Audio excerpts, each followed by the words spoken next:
With Scream 7's marketing giving audiences a lot to think about, have they already shown too much? Some people have been concerned over Scream 7's marketing due to the fact that they feel we have not had enough as we did not get a second trailer. However, I would argue that we have had more than what we had with previous instalments, especially when you look into the right places. So back in October, we got the official Scream 7 trailer, which gave us much to think about. Although it has hidden some characters and has only shown us certain scenes, there are definitely things that fans have started to piece together that just seem like too much may have already been teased, which seems to be concreted in the more recent marketing. If you do not want possible spoilers, I would suggest not watching this video, but definitely check out some Scream 7 theory videos that I do have on my channel. So, from the marketing, what do we know? Well, we know that this is a Sidney-centric story, which involves her family, and we also know that Sidney is now living in an idyllic town, similar to where she grew up, as confirmed by Ghostface. It also seems like Sidney's daughter Tatum is targeted and possibly kidnapped. We also know more from recent trailers that the psychiatric hospital is definitely involved and certain characters are returning. This is all easily pieced together when you look at the trailers, however there is much more when you delve into the clips that may be giving away more than what the studio would prefer. Now, it may take eagle-eyed fans who know the franchise to actually catch these things, but there are also things in plain sight which are actually obvious, beginning with characters being killed. Many characters' deaths are teased within the trailers, including Sidney's husband Mark, Tatum's friend Chloe, the couple in the Mocker house, and what appears to be Hannah, another of Tatum's friends played by McKenna Grace. If you look closely into the trailers and photos from the marketing, it is pretty easy to piece this together. Yesterday, we got a few TV spots, including the TV spot for the Super Bowl, which shows a little more into what we have already had and lingers longer on some of these scenes. We also hear what I believe is Mindy crying, which could indicate her death or the loss of Chad. However, I will point out that we have been made to think that characters in previous Scream movies will die just by the trailers alone, most recently with Mindy in Scream 6's trailer. However, the previous trailers have also been well known to spoil not only deaths, but also the killers as well.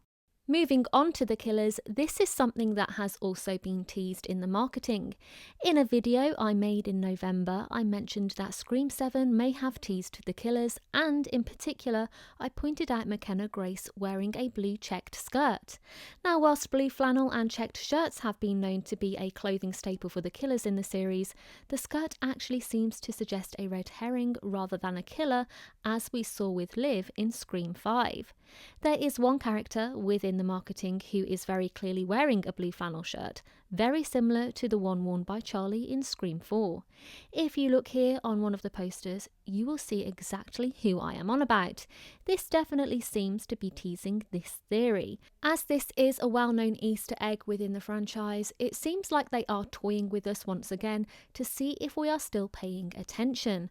I would also like to point out that in the poster for Scream 5, Richie is also wearing the blue flannel shirt, and we all know what happens in Scream 5.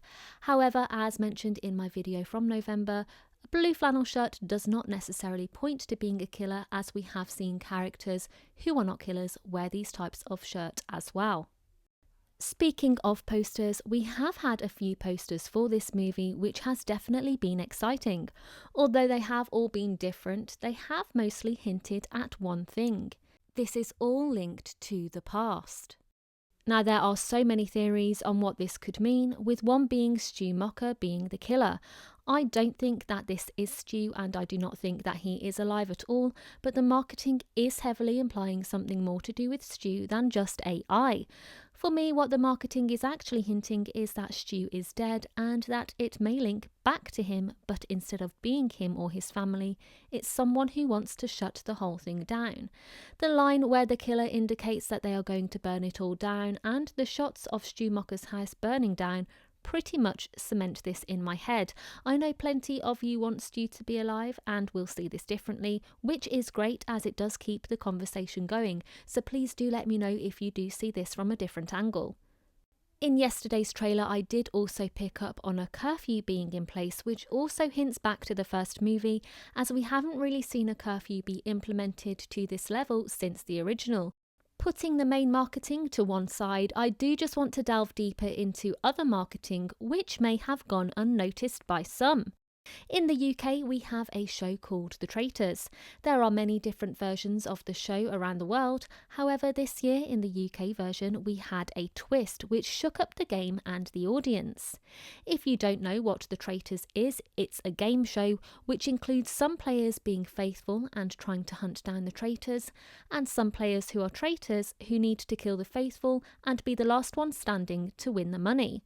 While it seems like Ghostface picked up on this and seemed to like the twists throughout the show. On Paramount Pictures UK's YouTube, we did see Ghostface making videos about these topics. Now yes, they could be playing up to the UK audiences here by promoting the movie, but they could also be hinting at something much bigger. A secret traitor within the franchise who has not yet been picked up on, or who is closer to Sidney than a friend or boyfriend. Is this a message directly from Ghostface which tells us to look deeper? This one is more of a theory rather than something that the marketing has given away, but it's certainly interesting to look at. The final point I will be looking into is not what the marketing has shown that could be giving things away, but rather what it hasn't shown. There are characters we have not seen at all be promoted, which includes characters such as Anna Camp's character, Ethan Embry's character, and Mark Consuelos' character, as well as others. What is concerning about this is that it hints to these characters possibly being hidden for a reason, which may indicate them as being the killers. There were already rumours surrounding Anna Camp's character being a killer, with some thinking that she will be Leslie Mocker. Whilst I don't think she will be playing Leslie, I am suspicious of her being a killer, and not seeing her in any marketing other than a poster has really put her at the top of my list. Ethan Embry seems to be playing a character who is linked to the psychiatric hospital, which does have a few red flags, and we hear that Mark Consuelos' character is a rival of Gale's, so could these three be a deadly trio? So as always, what do you guys think? Do you think we have already been shown too much? What have you guys picked up on and what have I missed? Let me know down in the comments section. If you have enjoyed this video, please like, subscribe and switch on that notifications button, as I will be uploading more content like this. Thank you so much for watching. You can check out my other content here. With that being said, I will see you in the next video.